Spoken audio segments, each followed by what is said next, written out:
and gentlemen, today we have a legend, Gary from Pawn Stars. Enjoy. I grew up such a fan of sports memorabilia and sports cards, and I'm really excited this show is both going to highlight that as well as the awesome entrepreneurs that make it all possible. Let's do it. Ladies and gentlemen, welcome back to another episode of Talking Shop. Today we have a very, very special guest, Gary Haase, aka Gary from Pawn Stars. Gary, welcome to the show.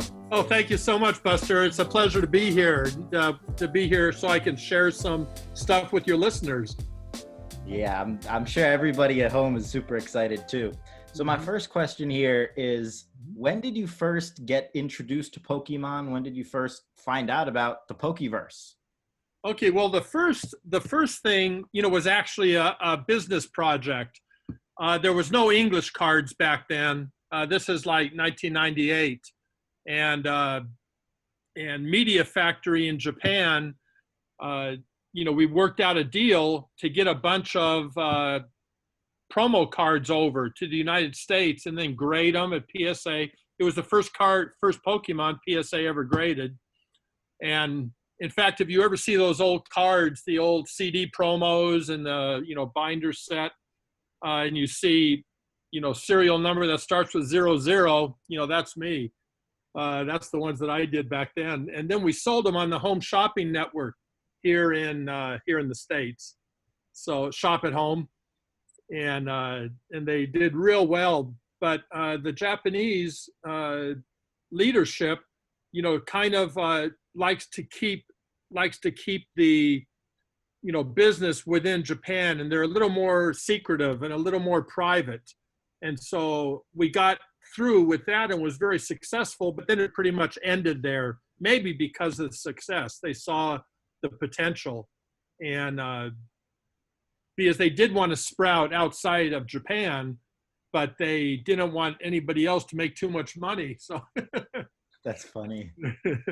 So at what point did it go from being this business project to being this personal passion? Well, once we went through the business side, I mean, it was mania. Every single kid on every single block, in every single district, in every state, everybody wanted Pokemon, including at the time my two sons, who were at the time, I think they were 8 and 9 years old.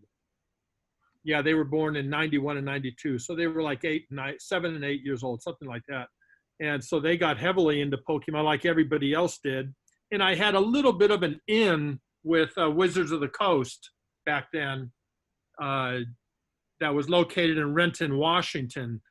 And so I was able to get a lot of stuff without too much effort, whereas everybody else scrambled, got up at, the moms and dads getting up at 5 a.m, waiting in line at Targets and Walmarts just to get a few cards for their kids because they wanted them so bad. And I've been around, and as a collector, I was born in 1954, but I've been a collector since the early 60s.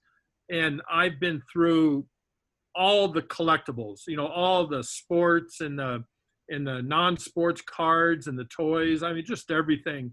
And I had never seen anything like Pokemon. I mean,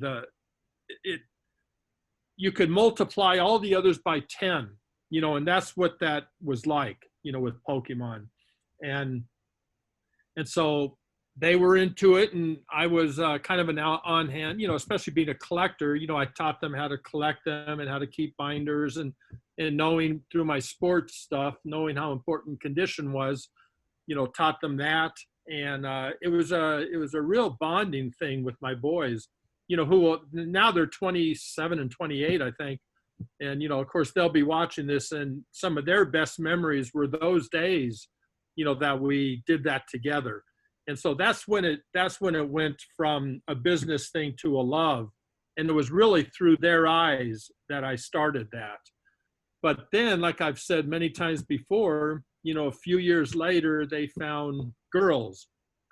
And that kind of took the place of Pokemon. Now, I already had a girl, so so I just kept on with Pokemon. And so, being the collector at heart and knowing how huge it was at the time, in the beginning, I knew it was going to have a long-term, a long-term benefit. And so I just kept collecting, but then I hated to sell. I just wanted to keep. And it's, from those years, it wasn't a bad thing to hoard when you look back. So No. I got kind of lucky that way. I wasn't smart. I didn't know any. I'm going to show you some cards that everybody seems to like to see, and I didn't get those for those cheap prices back then. Relatively cheap prices. They were a lot for back then, but relatively cheap for now. I didn't get those because I thought long-term investment. I thought, well, this is a steady, collectible, and I just love the cards. And so I kept them. And then they took off, like, and it made me look like a genius. Well, I'm far from a genius, but in that case, I was right. I mean, I have boxes and boxes. I have 3 storage lockers filled with my collectibles from over the years. Wow. That's incredible. One in California where I keep my Pokemon, my special collection Pokemon. And the other ones with all my, ALF cards and Teenage Mutant Ninja Turtle cards and the We're Monsters. still waiting on those to blow up. Yeah, I know. Yeah. And then the Monsters and Addams Family cards from the 60s and 70s. That's so great. I mean, they're nice things. I love having them every once in a while, looking through them. But I mean, I have 90% of what I have is worth absolutely nothing financially. I have to ask though, Yeah. do you have any idea why Pokemon in the last few months in particular, but years, has gone up in value so much? Yeah, well, I mean, I think it's kind of unmistakable that everybody just has a lot of time on their hands. And Pokemon, kids from those years, and in general, these are smart kids. They're smart kids. They're, they do well in school. They're, whoops, my light's kind of dimming. You're good. So because of that,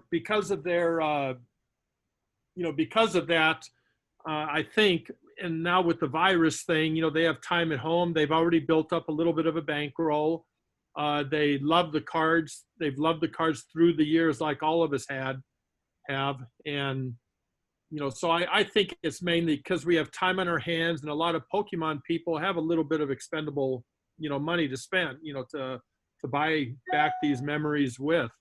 So that's what I think. Yeah, I mean, that makes perfect sense. Do you remember your first Charizard? I do, very well. Again, I've told the story, but it's a very, very special one to me. My youngest son, who was 7 at the time, pulled a Charizard, a base set Charizard, and at that night, he went into his bedroom to go to sleep, and I peeked in on him, and he was, holding the card up, just staring at it. And then I checked back 10, 20 minutes later, he was still just staring at that Charizard, the first one. And then the next morning I came in and checked on him, and it was firmly in his grasp, and he was wiped. He was totally asleep, but that card was firmly in his hand. And so that was our first ever Charizard, besides the CD promos where I had about 2,000 of them in PSA 10.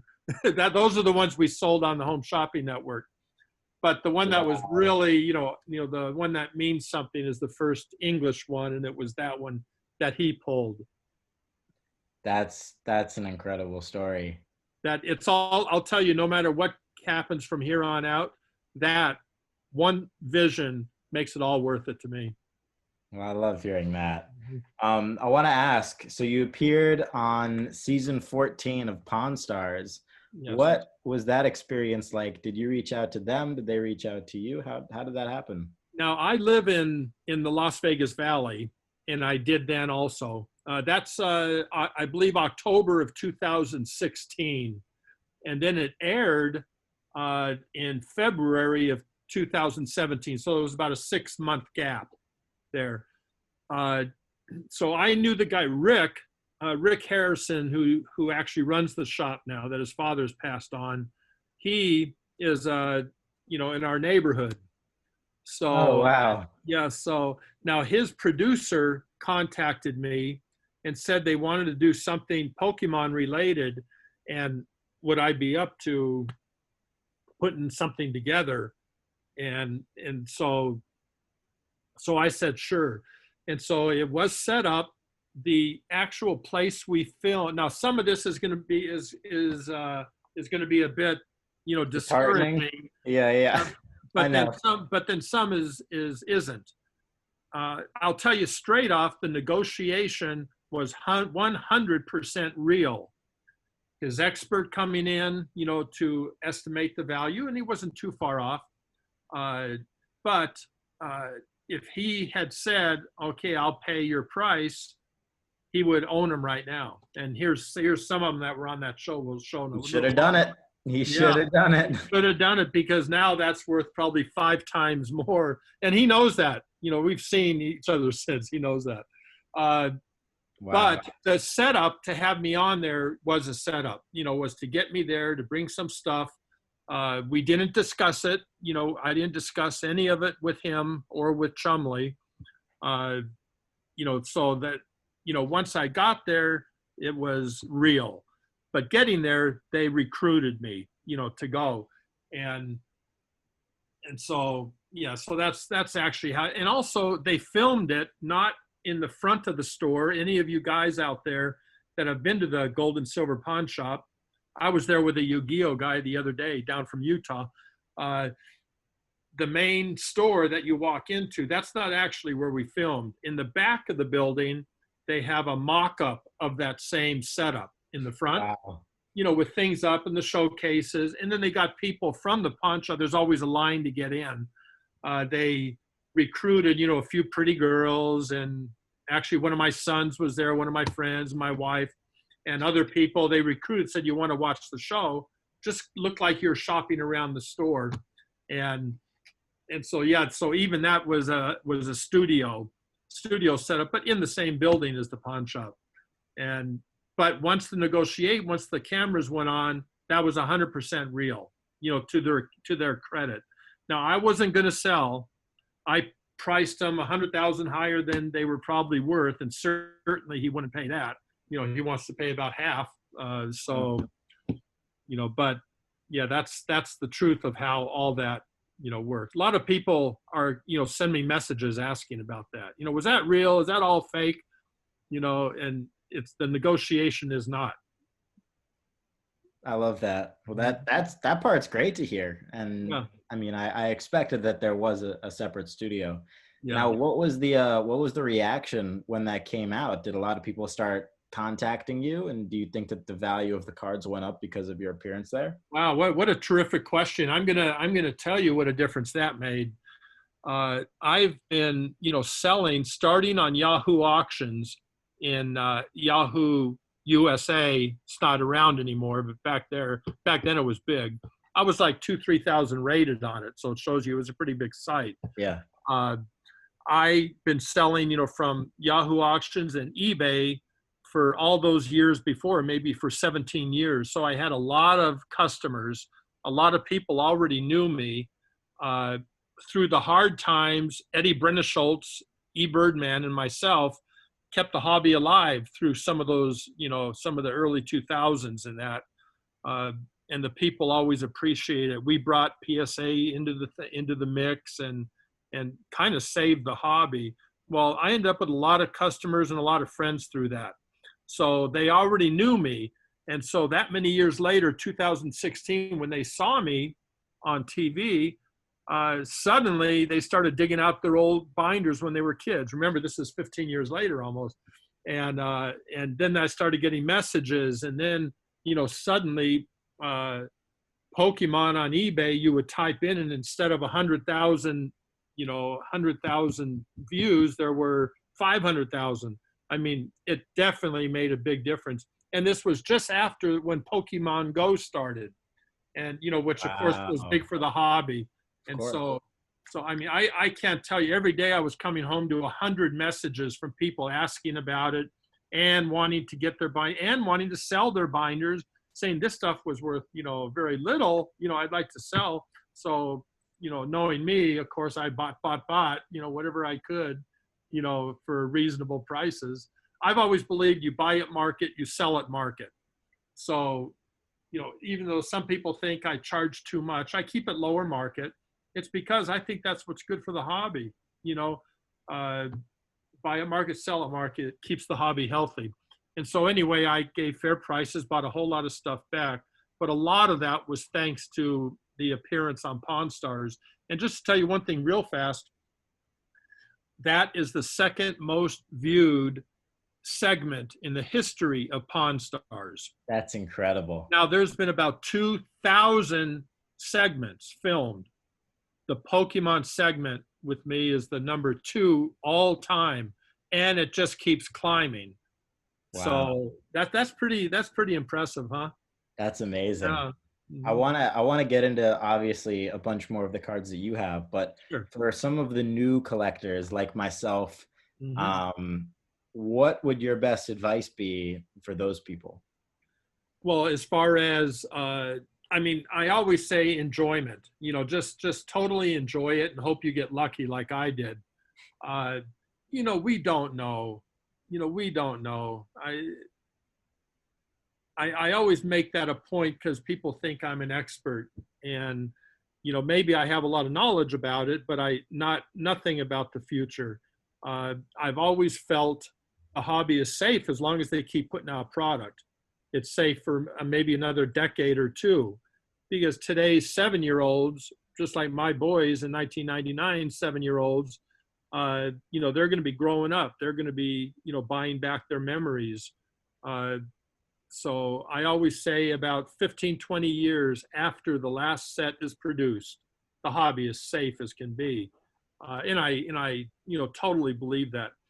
But as far as how, with the new stuff and what they're collecting, yeah, that's the stuff they're going to want, when they get older, the hidden fates and, these cards are, this is what they're going to want. And so even though I don't have the time myself, what I go through with what I have with Pokemon, I haven't been able to get real deep into the new sets in that.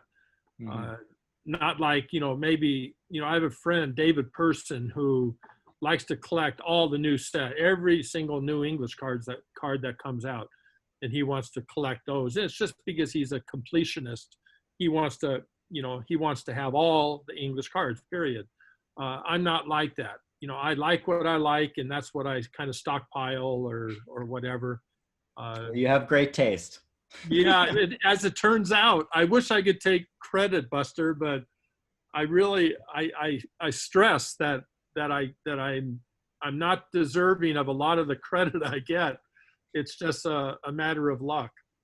Well, I can only imagine how happy you are looking back and having the mass collection that you have. Yeah. I want to ask, because I was looking at this on eBay the other day, and I asked a few people. I asked our mutual friend, Jeremy, yes. And he didn't know. So the question now falls on you. Do you know anything about Mario Pikachu? Okay, I know probably what you know. I've just kind of heard things here and there, but I don't have I don't have any special knowledge about it. I'm so interested in it because nobody knows, and it's 2 of the most iconic characters mashed together. How amazing would that be, huh? Crazy. Yes. But I want to dive into a little bit of your favorite card. So obviously, I'm familiar with the fact that you love Charizard. Right. But what are some of the other cards that you like? Are you also a Pikachu guy? Like, what else are we talking here? Okay, my all-time favorite Pokemon card is Venusaur. And my favorite artwork is the base set Venusaur.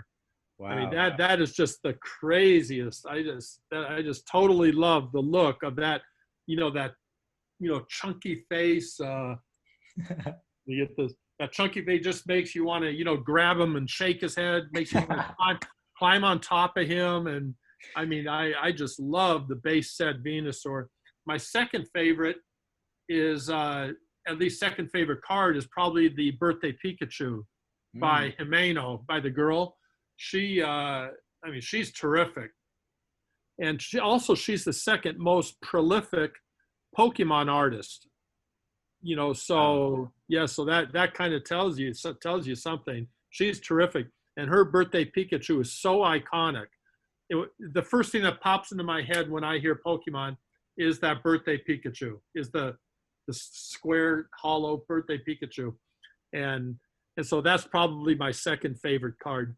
Charizards are just simply super iconic, and they were the main card to get. So I kind of fell into that, and of course, how do you not love Charizard, especially the ones I have? So, yeah, but that's actually a good question. It surprises a lot of people that Charizard's not even in my top 3.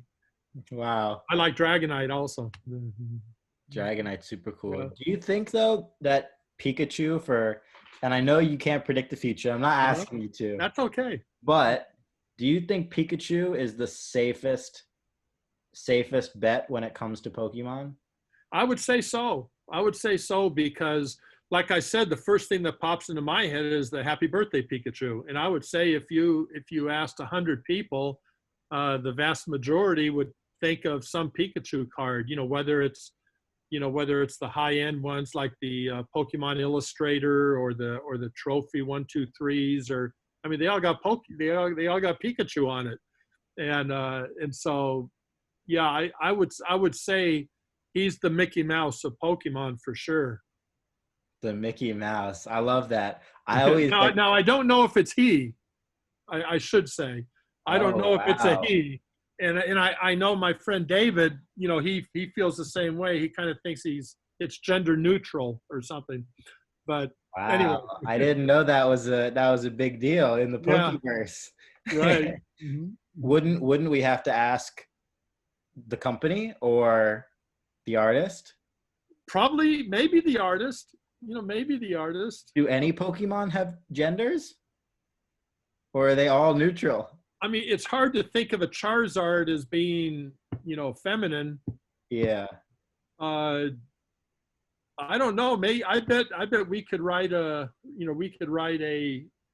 text on that, a report on that. Well, my mind is interesting to find out. Yeah, me too. Now you have all these Pokemon flashing through my head, and I'm thinking, what is this? What is this? What is this? I'm like spinning through them, and then occasionally I'll think of like a Mario character. I'm like, no, not Pokemon, not Pokemon. And then I keep going. Right. So I know you have some cards with you. Would now be an all right time to sure. show off a little bit? Yeah, sure. I show these cards now. The majority of my collection I keep in Northern California. That's all my boxes, and all of the things that I would never give up are there. Never? And, I mean, in my lifetime, yeah, for sure. Yeah, Wow. I'd never sell my Pokemon collection. And these cards too, chances are not. But it gets to the point where things get so high, so it's hard to say no. I've had a couple offers recently for over $70,000 for a PSA 10 Charizard, first edition Charizard. I mean, it's hard to say because you got to think, and I guess it'd be a little bit stupid not to consider. That's like a year's work for most people. I know it is. It's incredible. But the way I always talk myself down into accepting those is those prices aren't going down. That's one thing I can tell everybody. I can read the future. The prices on the highest end stuff isn't coming down. And in the future, at some point, if it started to, then you pay attention, if you need the money or something like that. So anyway, these cards that I'm going to show you and your people are the ones that like I take to Worlds with me, to show around, and people like to take. Anytime I have an appearance, I always bring them because people like to take pictures with them. Cool. And you got to keep a close eye on everybody. I do. Yes. I need to hire somebody to help me. Yeah, you need some personal security, like right. like a pop star would have. Right. Especially with how these prices have gone up now, Mhm.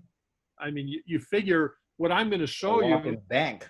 Yeah, true. Yeah, what I'm going to show you is over $1 million that I could get tonight. So that gives you an idea of what kind of money we're talking about. Jesus So Christ. yeah, and because you figure with the first edition base Charizard, there's 120 of them. That's it. That's it, 120, and there has not been a new first edition base Charizard in almost 3 years. The population has been 120 for the past 2.5 years. That's PSA 10. PSA 10. Yeah, Got it. first edition, PSA 10, first edition base Charizard. And do you So think that's because even the people that find them from their childhood, they didn't keep them in good condition? So when they yeah, find- I'd say so. I'd say that, plus when these prices started going up, to 20,000, 30,000, 40,000, suddenly, a few years, people started scrambling and looking at the cars, sending a ton into PSA. And because of the price spikes, anybody who has one that's worthy or close to worthy of a 10, they're sending it in. Believe, they're not all crazy like me. Yeah. They'd love to get that money. And that's why I don't see that population, growing, that 120 in the world. I don't see that growing anytime soon. It hasn't gone up one in 2.5 years with all the values going up. Real quick, since I am a red cheeks and yellow cheeks buyer, how much do you think the population is going to go up there? Okay, once again, an iconic figure, probably the figurehead of the game, coming from the first sets, the first base set. See, I didn't know that. You could have competed with Jeremy. I sold him 11 shadowless PSA 10s. Let me know next time, please. I will do that. Jeremy's probably going to see this, and as soon as I showed him to him, because he bought a Ghost Pikachu PSA 10, the only one. Hey, He got that. Jeremy always gets first dibs. Yeah. Well, he's smart. He pays attention. If Jeremy doesn't want him, then you hit me Okay, up. I will remember that. But Jeremy I would say, is Talking Shop alumni. He's right family here. Okay. Well, I can tell you this, that's another one I think is very safe. The base set, in fact, it's perfect. The base set Shadowless, base set first edition, red cheeks and yellow cheeks Pikachus. I mean, it doesn't get much better than that. Yeah. So not because it's you and because I'm here talking to you. Those are a great item to keep in your collection. Sweet. Thank you. Yeah. All right, now let's dive into some of the stuff that you have, because I am on literally the edge of my seat waiting for all right. this show. Okay. Okay, I'll start off showing you the Shadowless.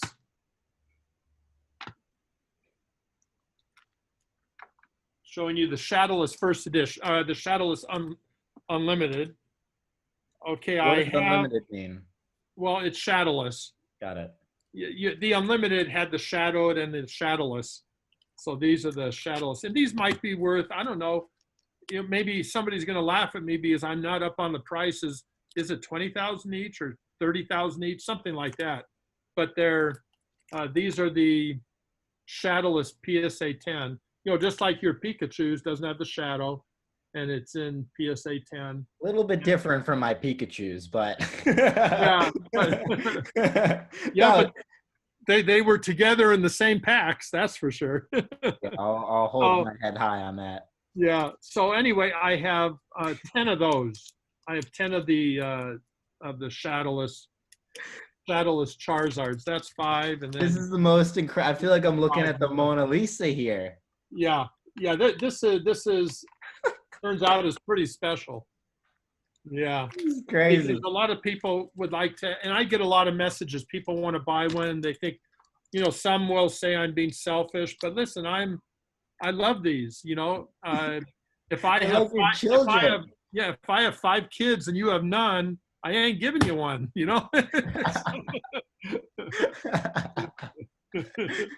Okay, and then these are the first edition. Same thing, but first edition. Wow. PSA 10s, and there's 9 of these. In fact, I didn't know you wanted to see some cards. So when you talked to Tuan, she told me he'd like to see some cards. So I had to drive back out to my storage locker. I appreciate that. To get that. Yeah, because it is special, and also I want people to see them.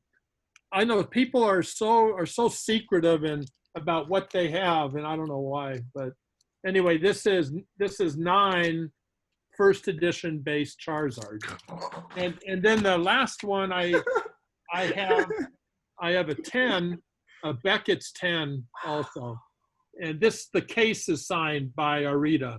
That's no big deal, but so cool. But that's a 10. There's 2 10s in the world graded by Beckett's, and I have them both, and this is the one graded by. Signed by Arita on the case. So do you have a case for your case?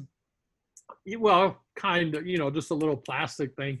And in fact, there's a story on this. I didn't know a second one had been graded, and Leon Hart, mm-hmm.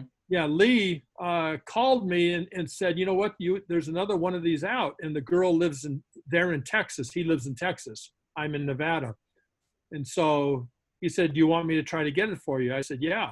I said, I'll pay whatever price. And so he arranged it. He did all the footwork. He kind of middlemanned it.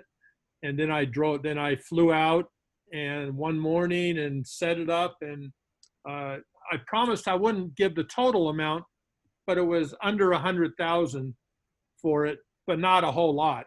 And that for then, this was a couple years ago, that was a lot. Right now, this is fortunately, I guess, has gone up. But yeah, so this is a really special card, and this is the one that Leon Hart helped me secure. That's so cool. So, do you know if there are ever black label Pokemon? Yeah, there are black labels, and in fact, these 10 cards along with this one. I went down, with Leon. I went back to Dallas, and him and I went to Beckett's, and I walked him in because I wanted to see if they would upgrade any of the PSA 10s to a pristine 10, whether a gold label with a 9.5 and 3 10s or a black label with 4 10s, and put them in. And then we spent the day, messed around, and went back that afternoon, and it turned out they didn't upgrade any of them. Oh. None of them. They didn't think any of them deserved to go to a pristine 10. In fact, Lee made one of his videos he made was him and I going through this process. It's pretty interesting. But cool. It was good and bad that they didn't upgrade. The bad part was, I put him in because I wanted to get another 10. Even one, I would have been so happy. Mm-hmm. The good news is it totally blew the value of these up. So the 2 I have, just blew up in price because now people see how hard it was to get a base set card to get a Beckett BGS 10. So people saw how hard it was, so how rare these things were. And so in that way, it was good. So it was kind of a double-edged sword, I guess they'd say. Well, that's super exciting. That's it's a great fallback to have for you. Yeah. I never sell these either, though. But. Wow, all Charizards. That's incredible. Right. Mm-hmm. Wow. Now, what I have to ask. Sure. What is the craziest adventure you've ever been on in purchasing a card? In 1999, even though I had a little bit of a contact with Wizards of the Coast in Washington, so I was able to get more than most people could. And then I sold some on Yahoo USA back then. I didn't get anywhere near enough of what I wanted.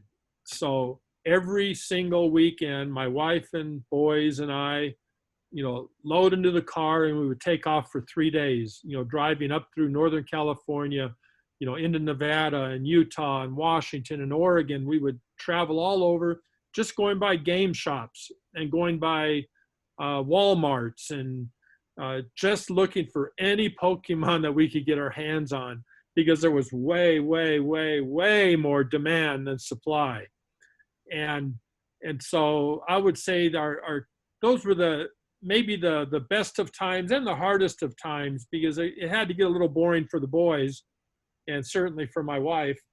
But I just had to get more Pokemon. And they wanted to go. So, I would say all those adventures were pretty crazy, and maybe all a story, to themselves, of things I would find, sometimes going for 3 days, sleeping for 3 hours and finding nothing, and all that. So maybe something like that. Do you ever go garage sailing looking for people's old Pokemon? Yeah, I don't as a habit. I don't go to flea markets. I don't go to garage sales, except if it's by happenstance. If a friend is going, I'll go with them and look. But no, I don't look. I don't even check Craigslist. I'm fortunate because I get a lot of calls and a lot of messages from past customers who want to sell their stuff, but they only want to sell it to me. And so I really don't need to do that. But I can tell you this, I know there's been some pretty amazing finds, garage, storage locker sales and that. I think I've been to one storage locker sale in my life. So no, I don't do that. But I mean, I know that there's some hidden treasures, and those are probably a lot of fun, to go to. So. No, definitely. I know you travel the world a little bit looking for some of these. Where in the world have you traveled when it comes to Pokemon? Yeah, everywhere I go. I mean, I lived and worked in Vietnam.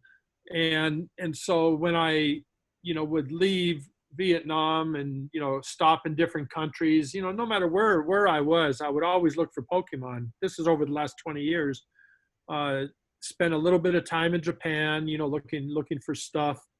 But honestly, the majority all came from previous customers. That's why getting for those who really want to turn it into a business, man, be a businessman, be the, make them like you, make them like, if it's not in your nature. For me, I'm kind of a happy sort of person anyway, but you want that person. Yeah, that person that's giving you $10,000 for this today, they might sell it back to you, at a little discount, a little bit of a discount, lower market, in 5 years. I mean, I can't tell you how much stuff I get that way. And that's because the people like me. I carry on conversations. I call them. Sometimes I meet them. Anytime they're here in town, they come to visit. And these were just people that started, buying a $10 card on eBay or something. I love that. Yeah. 2 days ago, I had a fellow from Utah down here with his wife. Never met him before. Yu-Gi-Oh! Protege was his name. And we went to the pawn shop and we talked. He came to my house and we talked, and you build relationships. You just have to build relationships, and then those are the people that later maybe you're gonna need a favor from them. They're gonna need a favor from you. It's gonna be all there. I get calls from people I haven't talked to in 15 years. Saying, Gary, remember you told me that? I see it's really gone up a lot. I'd really, I'd like to, cash them out. And then I work out a deal. So it's the best. I love that. Mm-hmm. For some more of like the brand new collector investors, should people stick to the old stuff, or should they venture into kind of the new world of Pokemon? For everyone that I've heard, it's always like, stick to what you know, stick to the base set, stick to the first edition, stick to that if you're trying to make money. But if you're not, then venture into like having fun in the hobby. What's your perspective on that? Yeah, I would say it has to all start. You never want it to feel like work. You never want to be stressed, over it and stuff like that. So if you keep it as you started, if you keep it for what you like and, what you love to do and what you're enjoying, and what brings back the most memories for you, like I told you, my memories, from 99. Well, there's fathers today that are having those same memories, from, cards from EX era or up to 2010 and 2004. They have those memories. And I think it's all about that. I think the longest lasting, most enjoyment a collector gets is when it involves something personal in their lives. And so if they're from the newer era, then, newer era stuff is going to be worth something someday. Right now, maybe not, but it's going to be. Just look at the gold stars and the crystals, those things were worth nothing back then. You could find those for nothing. And now they're, a friend of mine here just bought a PSA 10 Lugia for $13,000. And I can't tell, I had more than you could hold in one hand at one time, so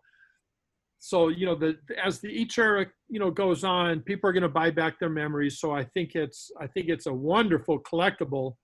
And as far as the other part of your question, value wise, once again, every single person who has a collection looks awfully smart right now. And I think that's going to keep going. Wow. That's a very exciting claim you just made. Right. A lot of people are going to be happy hearing that. But anyways, man, that's all I have here. Thank you so much for coming on the show.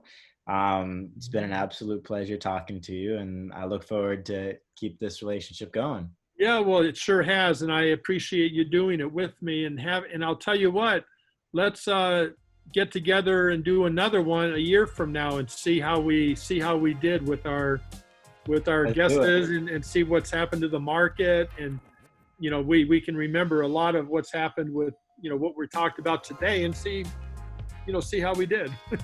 I'm excited for that. Great, thank you. Well, enjoyed that one. Without any further ado, smash the like button, drop a comment, and let us know who you want to see on future episodes of Talking Shop.